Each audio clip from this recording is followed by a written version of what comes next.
I don't have to tell any of you that physician-assisted suicide is becoming a reality throughout the United States. It's been defeated in a lot of places, but of course, in my area, the West Coast, it is everywhere present now: California, Oregon, and Washington.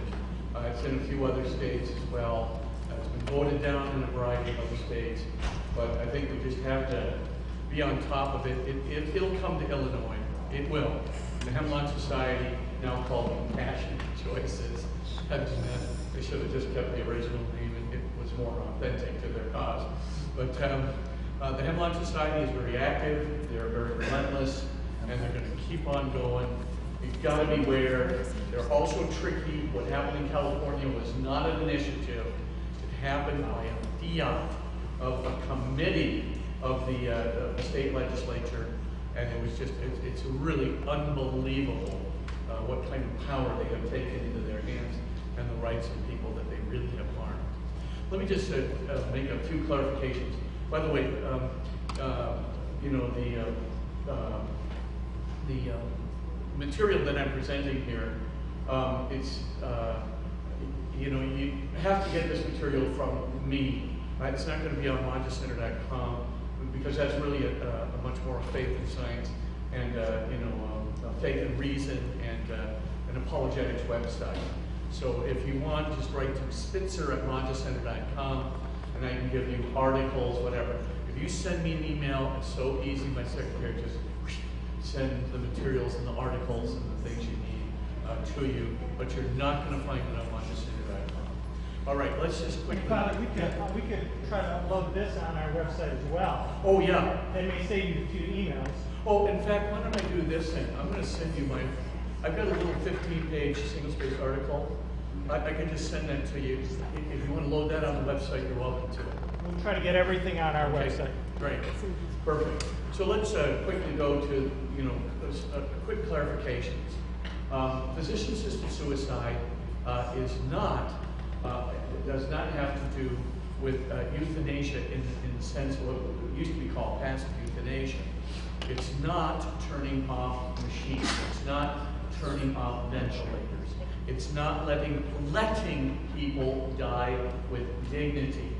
Physician-assisted suicide is providing people with a means, some drugs or some other means of committing suicide by their own voluntary actions, without which action they would not have died.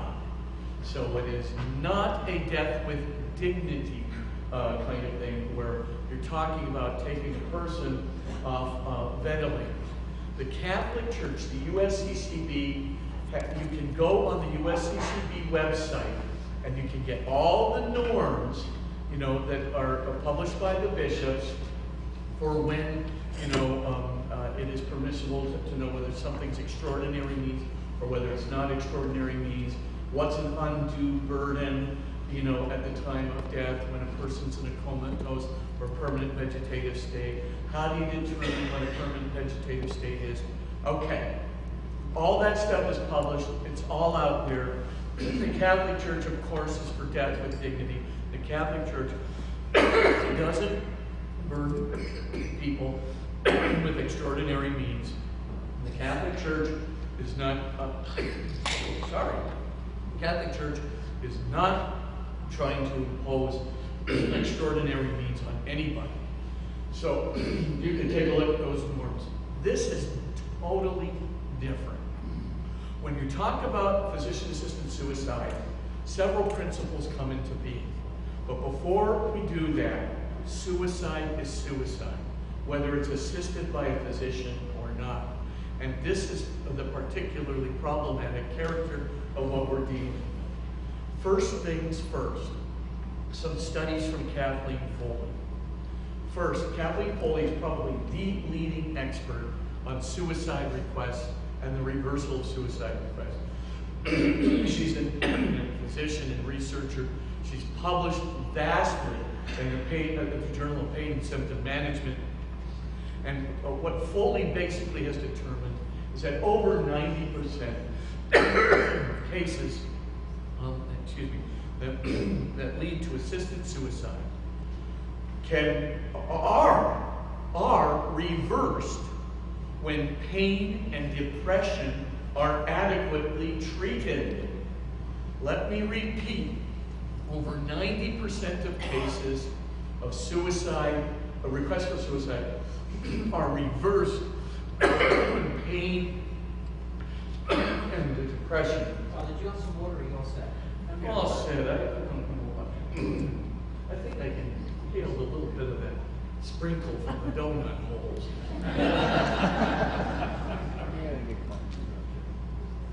Thank you. Oh, great. That's great. That's good. Our reverse when pain and depression are adequately treated. So that's the first thing. Why do they reverse their requests? Because the reason for asking for suicide has also been reversed. And of course, they want to live. Most people want to see another day. Most people want to be with their children for the time that they have remaining. Most people want to see another sunrise. Most people think life is good. And of course, what Kathleen Foley is saying is that the vast majority of pain, there are some exceptions to this, the vast majority of pain can be controlled to the comfort of the patient that is associated with terminal illness. There are some kinds of pain associated with pancreatic cancer, some kinds of pain that are associated with certain kinds of arthritis and so forth that are still very difficult to control, where you have to use biofeedback methods, etc. But the current pain protocols can treat the vast majority of pain, so that shouldn't be a problem.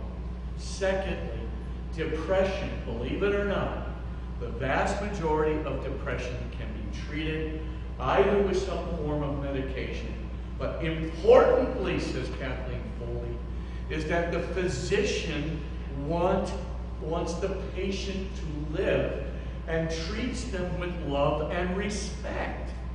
That's part of the depression problem.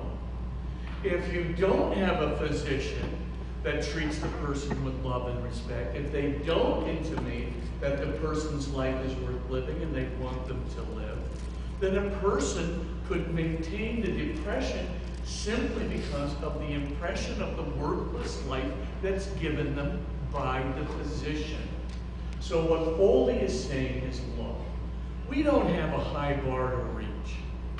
We can literally reverse 90% of suicide requests if we simply control the pain to the proficiencies that we have today.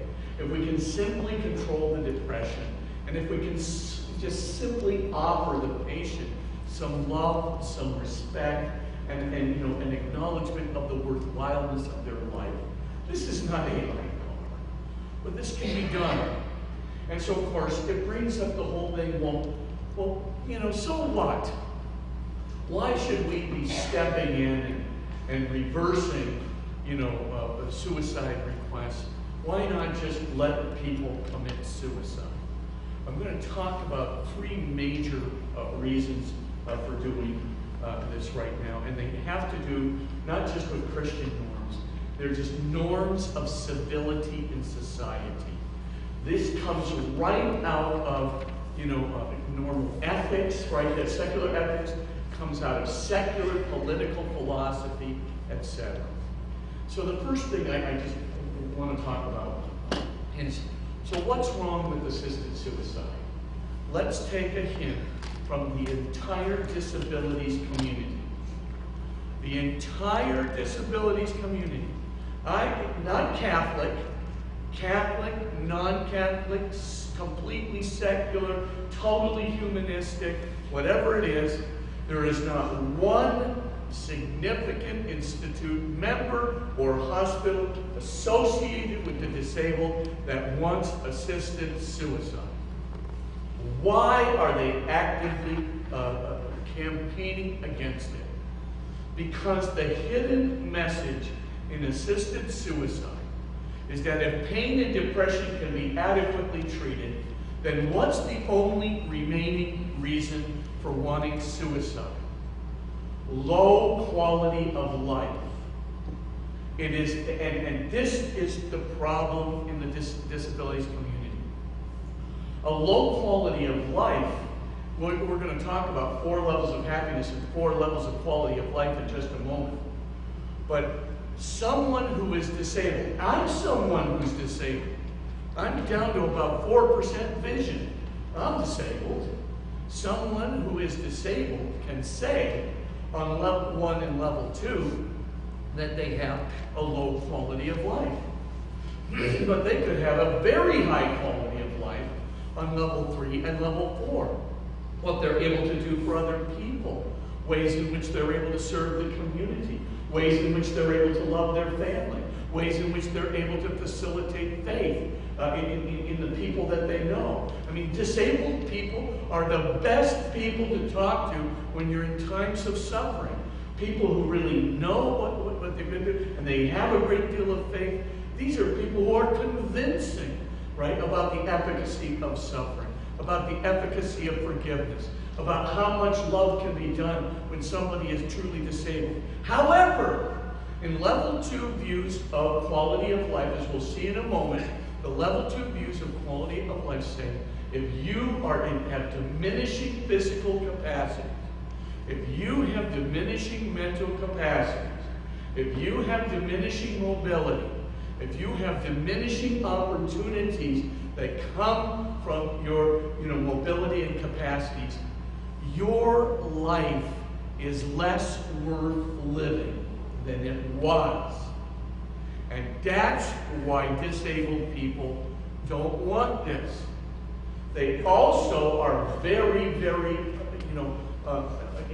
want to say, right, that, hey, there's nothing wrong with asking for help, right? This is not, suicide is not a better option than having to ask somebody for their elbow to help navigate them around, Chicago. Suicide is not an adequate option so you don't have to ask somebody for help to go to the bathroom. There's nothing intrinsically undignified about being disabled. And the impression is, if the disabled have so much to give on the level of love and faith and wisdom and so forth, if the disabled have so much to give in terms of the ability to facilitate forgiveness and love and faith to others, why in the world then would a disabled person, why would it, somebody with diminishing capacity, right? Why should they be considered to have a low quality of life? Because the implication is it's undignified to need help. Christians, our whole philosophy, everything we stand for is antithetical to this whole viewpoint that needing help is undignified, and therefore no one should be forced to live a life where they have to undignifiedly ask for help. Suicide should be an option for that. That's a problem. That's the implication. There's some indignity to needing help, some indignity to being disabled. And Jesus, of course, had absolutely the opposite view. But no doubt, you'll never find a disabilities advocate anywhere that wants assisted suicide. The implication is it's not just people with diminishing capacity during terminal illness. It's everybody else who's disabled whom they serve. The second reason that I think we as Christians need to be concerned goes back to fundamental philosophy of law. This is a justice issue, everyone. This is not a Christian issue. It's a justice issue in every secular sense of the word. Let's go back to John Locke and Baron de Montesquieu. Let's just talk about two fundamental principles that these, John Locke, they were both good leaders of Christ, but they were not operating out of a Christian viewpoint. What do they say about this? Number one, no legislator has the right to lay an onerous burden on one group in order to give a new freedom to another group.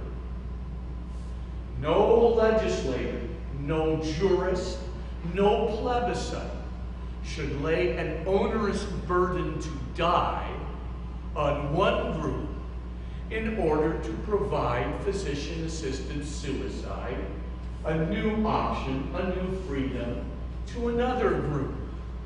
Every jurist, every legislator, every plebiscite, there's always an ethical responsibility to determine who will be harmed by this legislation, who will be harmed by this plebiscite vote, who's going to be harmed by this vote, right, etc.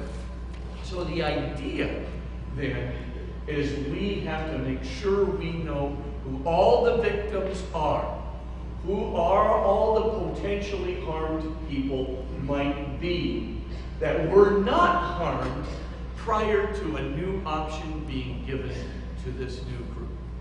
A lot of people go around saying, why is the Catholic Church against assisted suicide?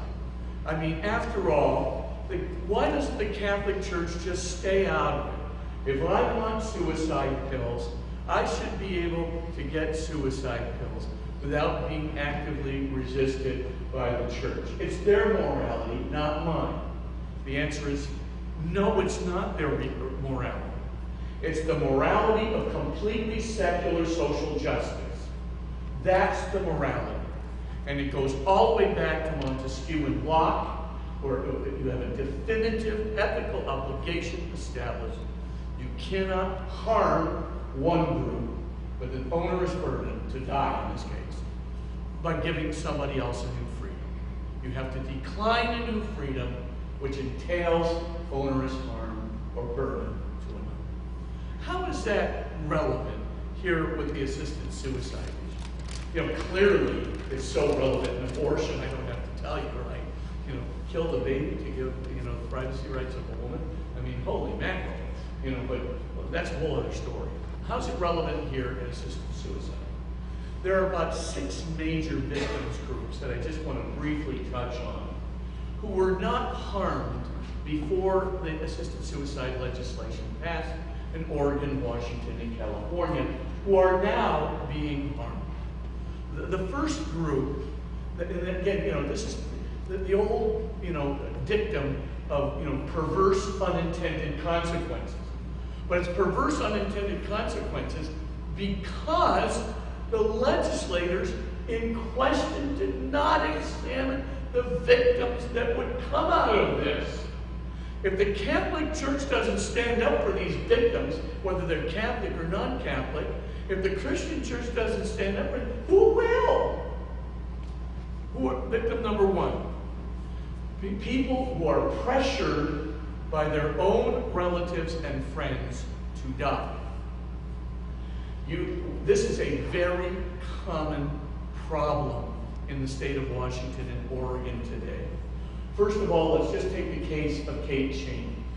Kate Cheney, a resident of Oregon, once the assisted suicide legislation passed, the daughter zipped on in to Kate Cheney's physician and indicated, I'd like a prescription for suicide for my mother.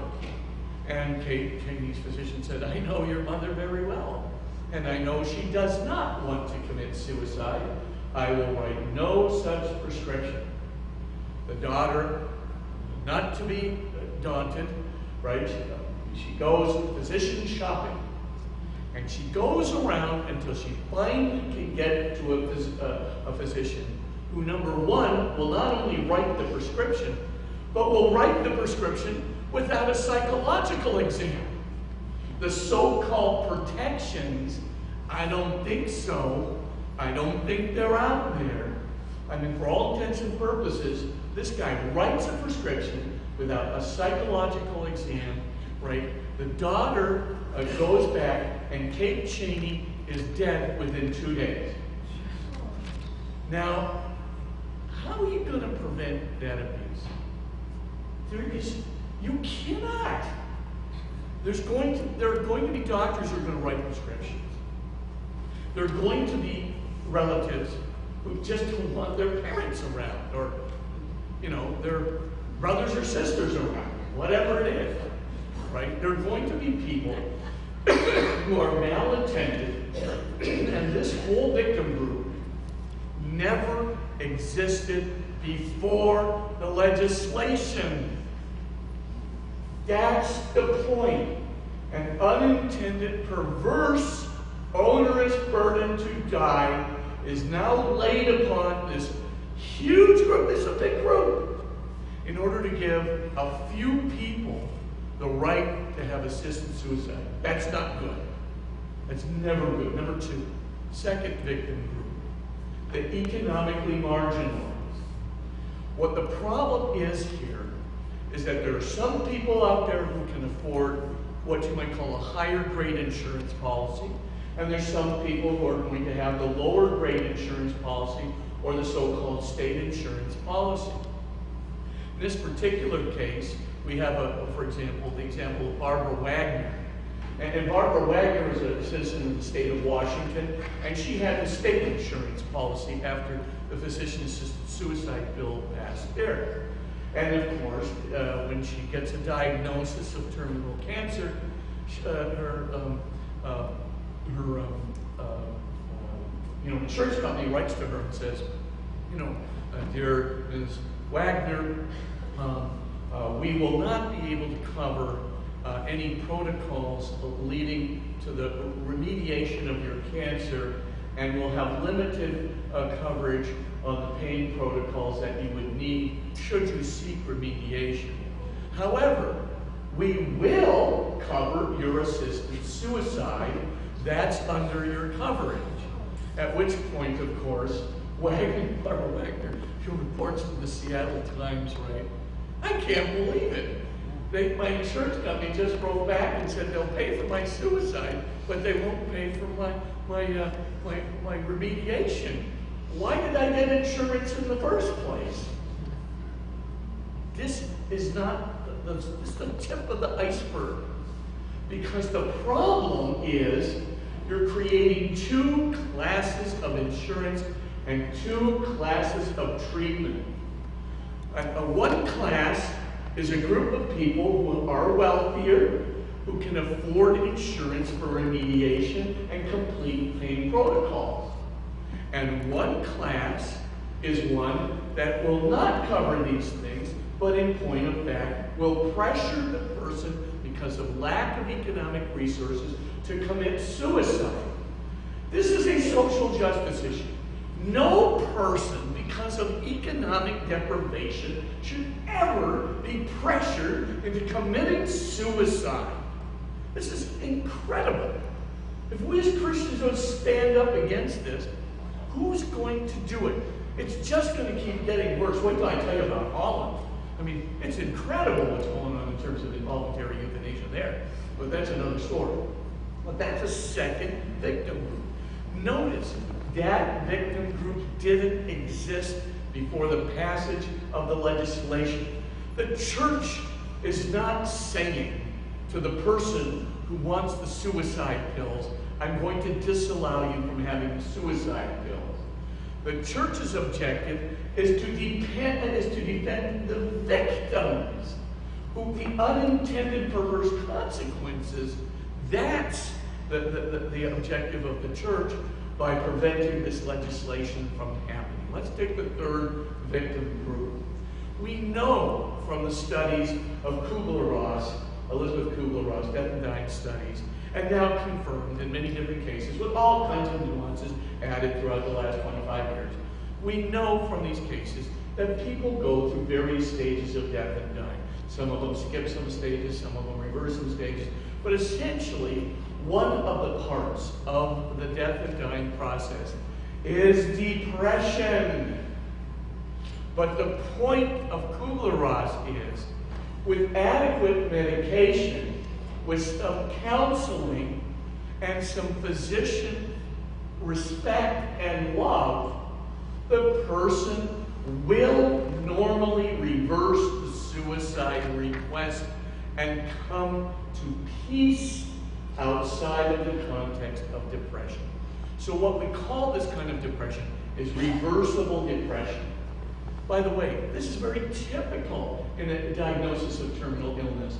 People just don't go through the process of denial and then bargaining and so forth. They go through depression, but it's reversible depression. Now, here's the problem with assisted suicide. You can actually, of course, make a suicide request when you're in the midst of full-on depression. And if you don't have a family member that says, hey, wait a minute, I want a long-term intervention on the part of a psychiatrist or a long-term intervention on the part of a psychologist and a pain and symptom management specialist, right? If you don't have an intervention from a family member who says, I want this, it could happen that the person could make an almost spontaneous request for assisted suicide in the thralls of the depression, a decision that they would never have made 1 week later. And this is a problem because there are so many people who are reversibly depressed in times of terminal illness. When we get to the suicide wagons in the Netherlands, you'll see just how impromptu, the request and the fulfillment of it can be. And of course, these people, when they come back out of their depression, which is very typical, would still want to live. The question is, everybody says, we're just giving freedom of choice. We just want to give people what they want. What they want is relative to the state of mind and the state of pain they're in. You can't just say what they want is what they really want when they're in pain and depression. It's when they are back to normal that you get a much better gauge of who they are and what they want in their true freedom. So again, you have a whole new victim group that can seize upon this thing before somebody has taken the adequate time to procure treatment of pain and depression. There are many other, victims groups, that are there. But I think the main, huge one, there's two of them I want to talk about, are, first of all, the people who are bullied into assisted suicide, by doctors. This, we'll talk about the Netherlands in a moment.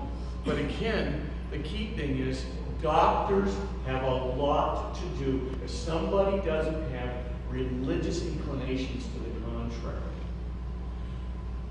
People can be made to feel guilty by counselors and physicians. I kid you not. This is happening all the time, where people are meant to feel guilty about wanting to live when they have been diagnosed with a terminal illness.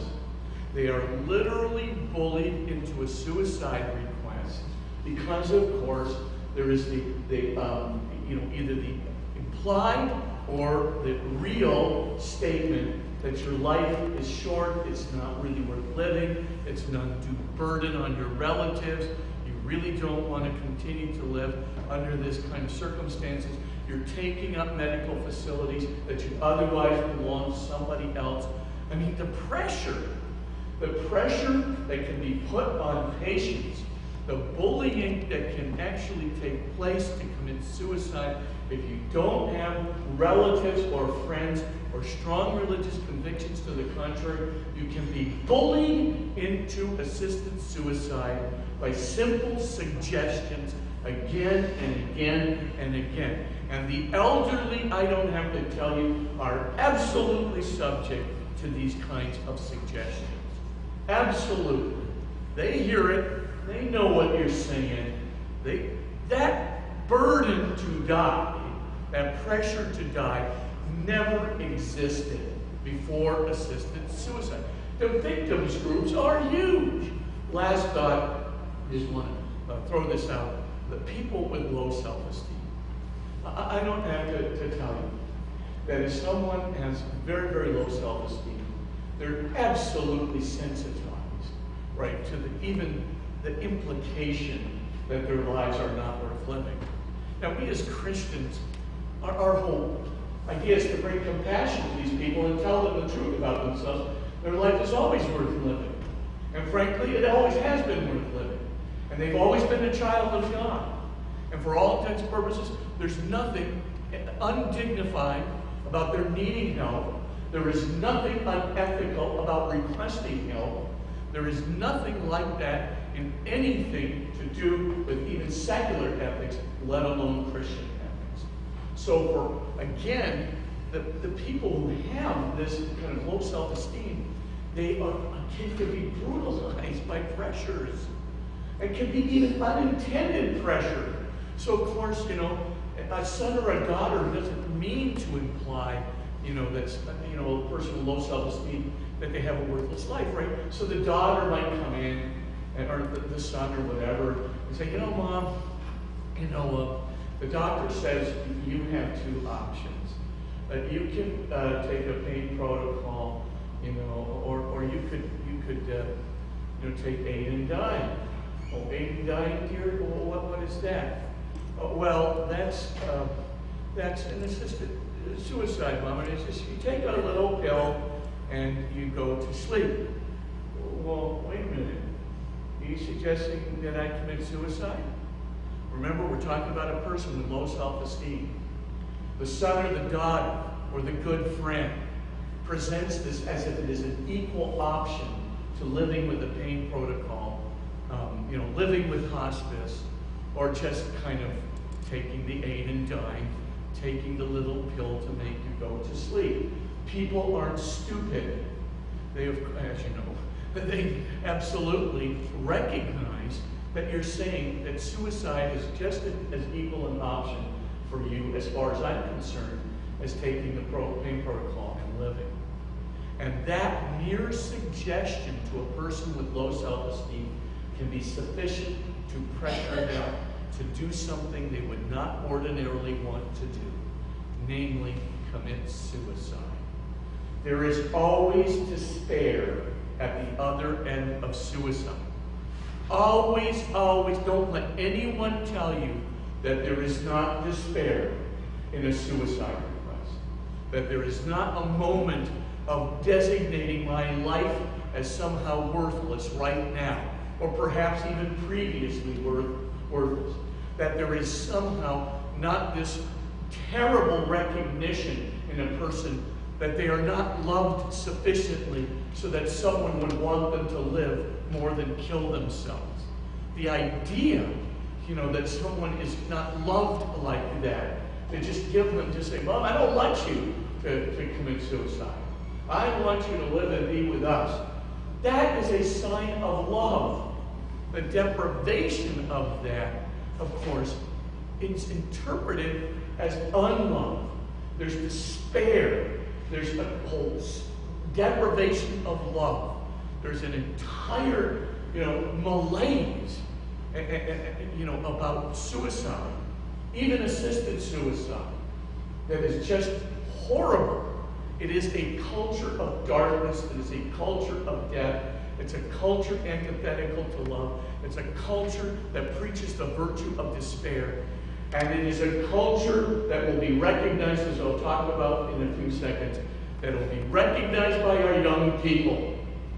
You can't encourage somebody to commit suicide without it affecting you. It's going to come back, the old law of karma. What goes around comes around. If we encourage others to commit suicide, we are also, in some sense, going to get that same sensitivity from, to our own selves, to our sense of our own lives, to the sense of our own lovability, to the sense of our own worthwhileness. And of course, we have to do it before God. My point, is these burdens, they did not exist prior to this legislation. This is a horrible, horrible, initiative. We as Christians have to stop it for the sake of social justice alone. The victims will be huge. but the culture that we induce will be even worse. Let's get to our third point. Obviously, St. John Paul II wrote extensively about culture, the culture of life, etc. Pope Benedict in Caritas and Veritate, right? Same thing, Veritatis Splendor, right? And so forth. All of Veritatis Splendor, John Paul said. But all these encyclicals are speaking about the importance of Christian intervention in the culture, because life and love go together. If you have a culture that does not care about life, the preciousness of life, then they don't care about either the lovability of the life of the individual. This is said over and over and over again in every Christian document. The sacredness of life and the proclamation of the unique goodness and lovability of every individual goes hand in hand. And what's going to happen is we're going to have a severe cultural effect.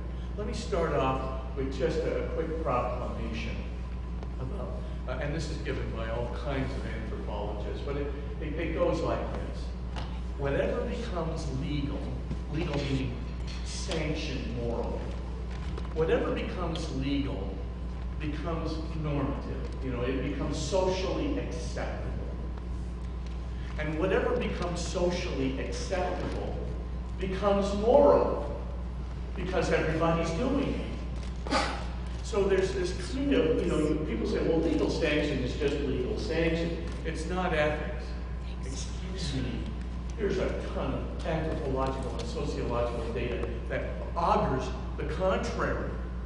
It literally says to legalize something and to sanction it makes it, of course, socially acceptable. If it's socially acceptable, people will start to do it. If they start doing it, people will justify the ethics of it because other people are doing it. Yes, you say, that's not a sophisticated way of doing ethics. Think about just about everybody in your classes. They're not sophisticated about doing ethics. I mean, we're literally at a brink where we could actually, make suicide acceptable within the culture as a whole. So let me just talk about three consequences of it. And, I know I got a tight 3:15 deadline. So, first, quality of life. Christians have changed culture. We have put a unique view of quality of life. Just checking my time. We have put a unique view of quality of life into the cultures that we have touched.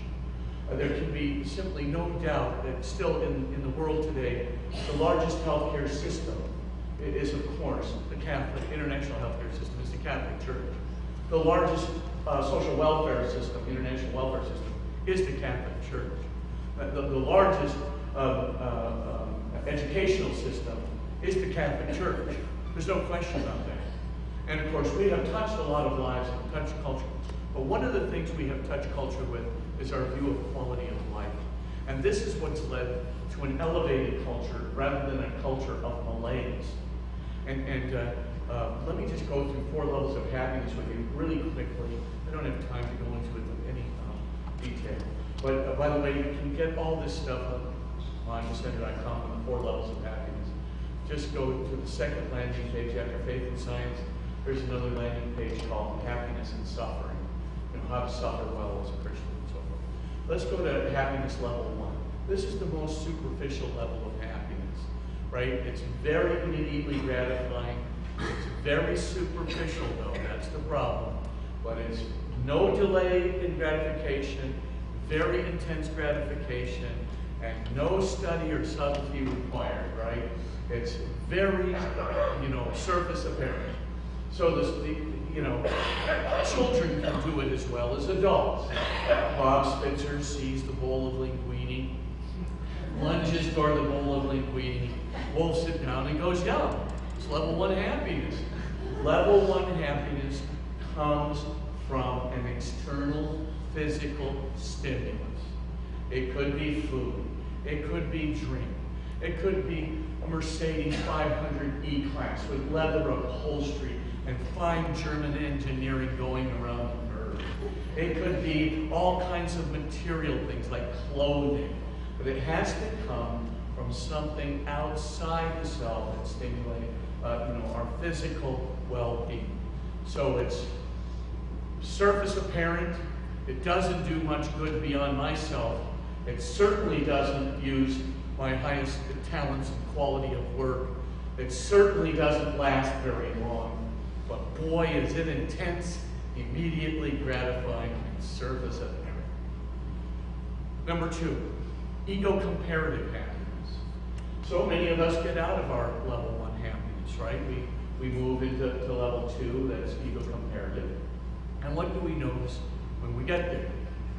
Somehow, all the kinds of getting stuff or getting ice cream cones pales in significance when compared to who's achieving more, who's achieving less, who's got more power, who's got less power, who's got more status, who's got less status, who's more popular, who's less popular, more admired, less admired, who's got more control, who's got less control, who's a winner, and who's the proverbial loser, right? To come out on the winning end of that thing can be so important to young people that it now dominates 70% of our young people. Their dominant view of happiness, their dominant view of quality of life, and their dominant view of meaning or meaningful purpose in life is level 2. They can live for achieving more, being more popular, having more status, having more power, having more control, having more intelligence, having more athleticism, having more beauty, having more winnings, etc., etc. That becomes the purpose of life when level 2 becomes dominant. We'll talk in a moment about the horrible things that result from it when we talk about the comparison game in a few minutes. But some people, they figure out slowly but surely how shallow this viewpoint is. And the reason they do, many of them, is because they have Christian faith. Because they've been touched by a culture which has been touched by Christian faith. And they discover a whole other meaning in life. Instead of making the center of the happiness, the locus of control, Bob Spitzer, me, the ego, hence ego comparative happiness, they actually are looking to invest their inner world in the outer world. This we'll call contributive or loving happiness. Love in the general sense of caritas in Christianity, agape in Christianity. Contributive happiness. And of course, a person who's moved to this level of happiness, right, their view of life is quite different. Instead of who's achieving more, who's achieving less, who's more intelligent, less intelligent, more status, less status, they're saying, how can I use the talents that I have? How can I use the gifts that I have been given to make an optimal positive difference to my family? How can I make an optimal positive difference to my friends? An optimal positive difference to the institutions where I buy. If you're an adult, that would be work. If you're a kid, that's in school. How can I make an optimal positive difference to my colleagues at school or at work? How can I make an optimal positive difference to the kingdom of God? How can I make an optimal positive difference to the church? How can I make an optimal positive difference to the culture or to the society if I'm so lucky and I have the talent? How can I make an optimal positive difference with my life before I leave this world? Most people discover this because of an existential crisis, or they learn it directly from their Christian faith. And of course, what's the existential crisis?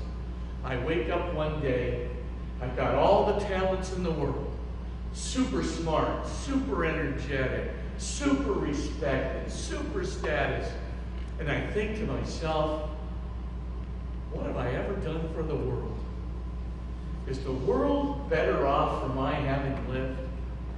I begin to ask myself the question, well, what's the difference between the value of my life and that of a rock? And I have to say, well, maybe the rock did more. Maybe I was a negative influence on society.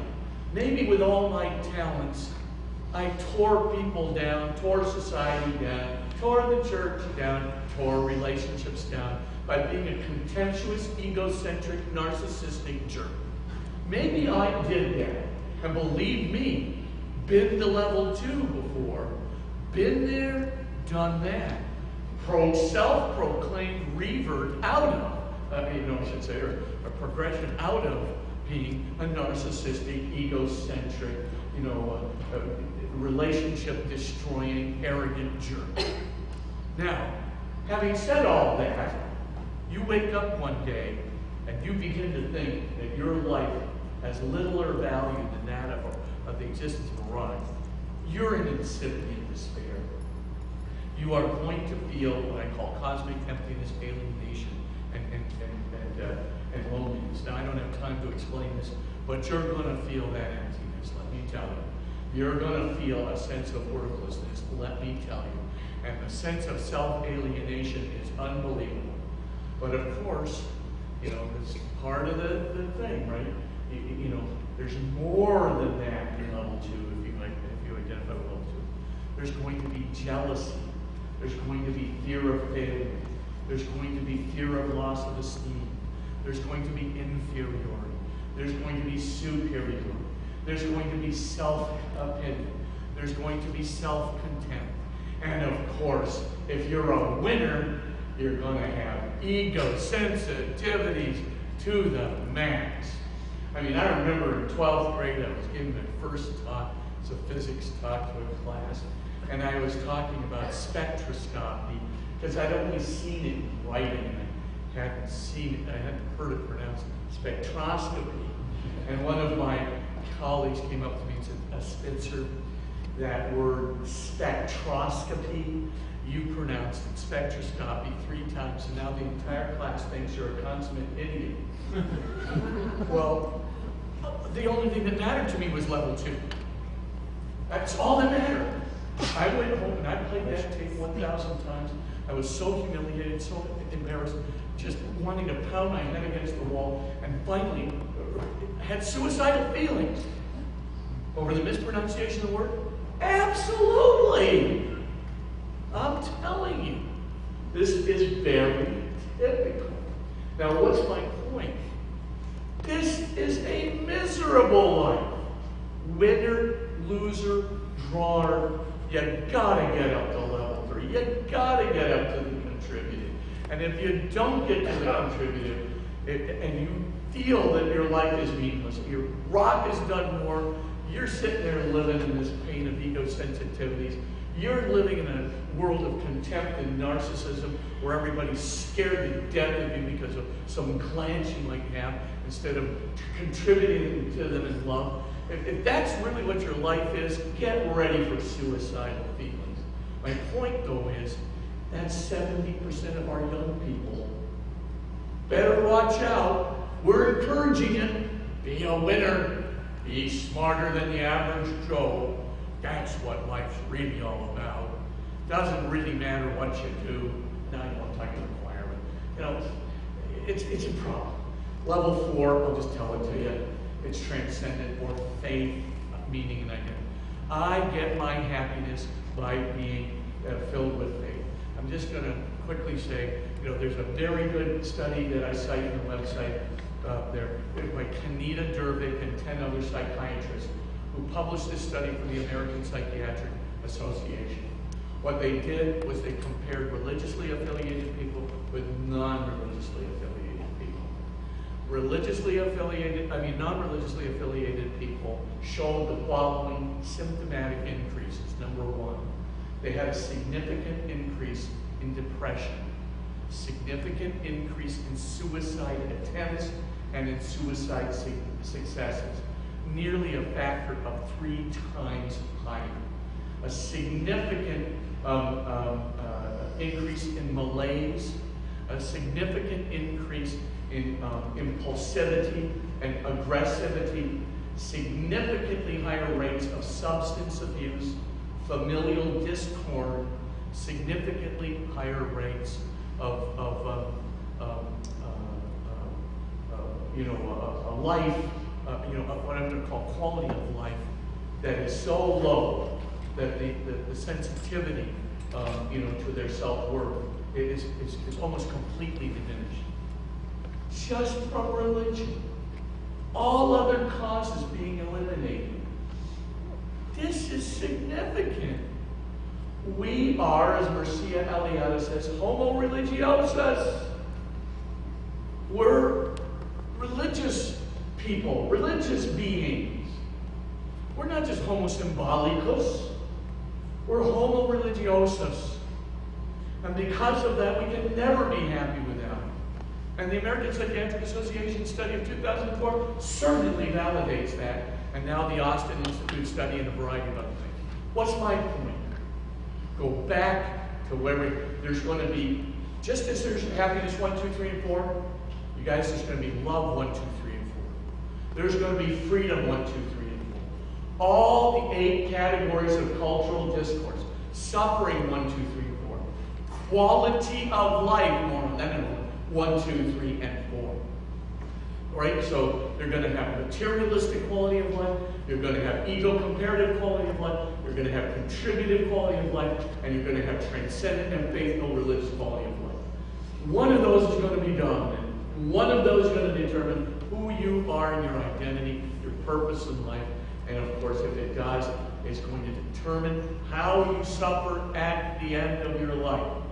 It's not just suffering, quality of life, it's personhood. There's personhood 1, 2, 3, 4. There's common good 1, 2, 3, and 4, etc. These ethics 1, 2, 3, and 4. Don't have any time to explain that. I wrote a book on it called Healing the Culture by Ignatius Press, Healing the Culture. You can read all about it. The main thing is I have another book here called 10 Universal Principles. And I'm not going to, it's somewhere in my briefcase. In my briefcase. Yeah. Is it there? Yeah, 10 Universal Principles. There we go. There's a whole summary of it in the back. If one of you guys just wants to take it and Xerox off the whole appendix on the 6 categories of culture of discourse and the 4 levels of happiness and share it around, I mean, it'll just completely enlighten you as to why we're in the cultural condition we're in today. Ignatius Press, not going to trust me. Okay. The main, so I said.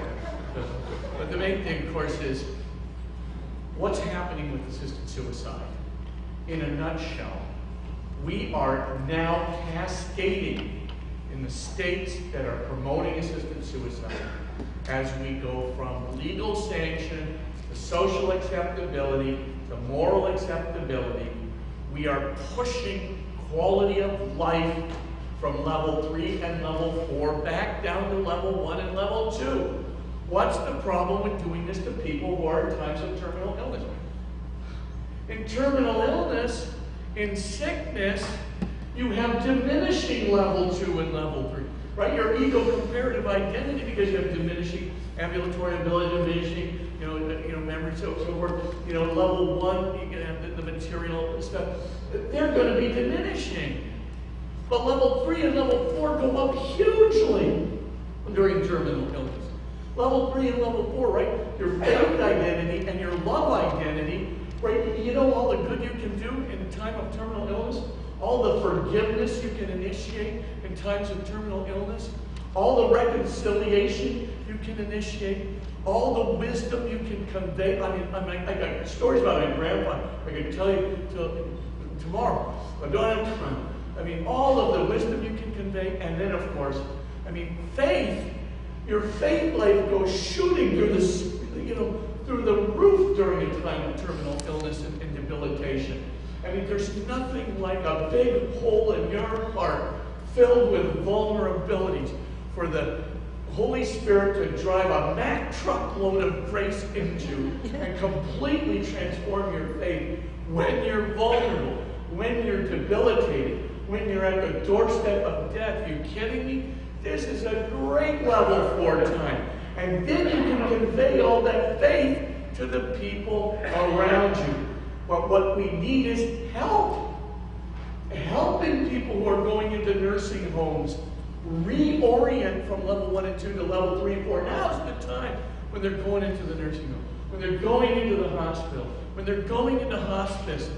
Get them from 1 and 2 to 3 and 4. Please read that book, Healing the Culture, the Being With Project, trying to get people up out of that, malaise of trying to live for level 1 and 2 when they can't. They've got the opportunity to live for something much more profound, much more pervasive, much more enduring, much more eternal, much deeper. Level 3 and 4. And they've got all the opportunity in the world, which will literally come to them. They don't even have to go to it if they but know and can respond. But assisted suicide? That doesn't do any good. That's not compassion. Compassion means to suffer with somebody, to help somebody in times of suffering, not to off them because their life has a diminished level 1 and 2 quality of life, not to off them, pressure them, convince them that their lives are somehow less than meaningful, or that they have any lovability, uniqueness and lovability to begin with indiscreet remarks and pressure. I mean, holy mackerel, if we keep doing this, it's not just going to affect the elderly who are the victims, who are the pressurized victims. It's going to affect quality of life in our whole culture. It's going to become normative, I tell you. It's going to become socially acceptable. And if it becomes socially acceptable, we put the rubber stamp of dominance on quality of life 1 and 2, and we take it away from quality of life 3 and 4, the cherished gift of the Christian community to all culture. This is it is an abomination. It just is. Let me just get to one last point about Holland. I know I'm up against it. And I just want to say a few things. Holland is an example. I can do this in 7 minutes. I really can't. Holland is an example of a whole culture that is going awry. I mean, right now, the statistics show very clearly that not only is suicide on the rise for elderly people, this is voluntary suicide for elderly people. Now voluntary suicide is on the rise for young people. And they're asking for assisted suicide and receiving the capacity for assisted suicide because they have, problems on level 1 and level 2, right? So they have some difficulty with ambulatory ability, or they used to be a ballerina, but they lost it because some accident or something else, where you're getting assisted suicide for literally no reason at all, except that level 1 and level 2 quality of life have been minorly challenged. It's like me going and saying, I'm going blind, sorry to say, I guess, the indignity of it all, I'll just commit suicide, and life's meaning is over. But I don't, of course, do that, because I have a level 3 meaning and a level 4 meaning, which is much, much stronger than level 1 and 2. And because of that, and because of my recognition of the love that people have for me, I have no intention of doing that. But in Holland, it's happening. Young people are committing suicide. The suicide of a child is a horrible thing. It is the most devastating thing that can happen to any person. And for all intents and purposes, we are encouraging it in a culture of suicide if we let assisted suicide become the law of the land. Third thing, it's not just suicide among young people. It is also involuntary euthanasia. So, of course, the idea is that now the doctor who fails, he wants the patient to commit suicide. The patient doesn't want to commit suicide. So now the doctor takes it onto himself and says, that patient should really have committed suicide. They really should be dead because they have a very low quality of life. And of course, they go, if they don't want to do it, I'll end their life, nice injection of morphine, like a fatal dose that causes some asphyxiation. That should, leave them go bye-bye and plenty of pleasure. But that, of course, is murder. It is an involuntary act of killing somebody who still wants to live. The rate of involuntary euthanasia is going up, up, up in Holland. And of course, by the way, people carry cards in their pocket now saying, I'm pleased, if I get sick or in an accident, take me to a Catholic hospital. I'm not kidding you. They're scared they could be put to death if they truly. This card. I was talking to two doctors from Holland who were telling me about this. But let me just get to two other points, and I will finish up. The suicide wagons. I think that this is just another manifestation of cultural decline in Malays on a grand level. Now you have suicide wagons. You can call like an 800 number, almost like an emergency number. I need to commit suicide right now. And of course, they validate it on the phone. Do you really want this? Yes, I do. I'm depressed. I'm in pain. I just want to go. Have you spoken about this to your relatives? No, I haven't. I just don't want to talk to them about it. I just want to go right now. No problem. We'll be out within the hour. And of course, you go out. They bring you into the wagon, right, into the suicide wagon. And there, of course, they put the contraption on you so that you basically push the button, and of course, you obviously poison yourself to death with a lethal compound, which doesn't have to be ingested. It can be intravenously given to you by your own hand. And then, of course, they will inform your relatives after the fact, and they promise, that your death will be registered as voluntary. Now this is on the rise. It just keeps going up and up and up and up. What are we saying about culture? What are we saying to our young people? What are we saying about quality of life? St. John Paul II, Pope Benedict, Pope Francis have all declared emphatically, we as Christians are responsible for our culture. And in my view, we're responsible for the level 3 and 4 view. If we let this go in our culture, if we let the light of love and faith just, dawn, slip away out of the culture, if we don't resist this assisted suicide, we give in to the call of despair, the call of malaise, the call of level 1 and 2 quality of life dominance, level 1 and 2 meaning of life dominance, the anti-love, the anti-faith viewpoint, and of course, all of the incidental causes that suck our young people into this culture of death. They are worth more than that. They not only deserve faith, as we talked about in the morning and early afternoon, they deserve, too, a chance at a culture of life that reinforces the notion of level 3 and 4 quality of life, that doesn't lay undue burdens on them because they have less economic resources, or because somebody has a child who's pressuring them, or a brother or sister who's pressuring them, or has low self-esteem.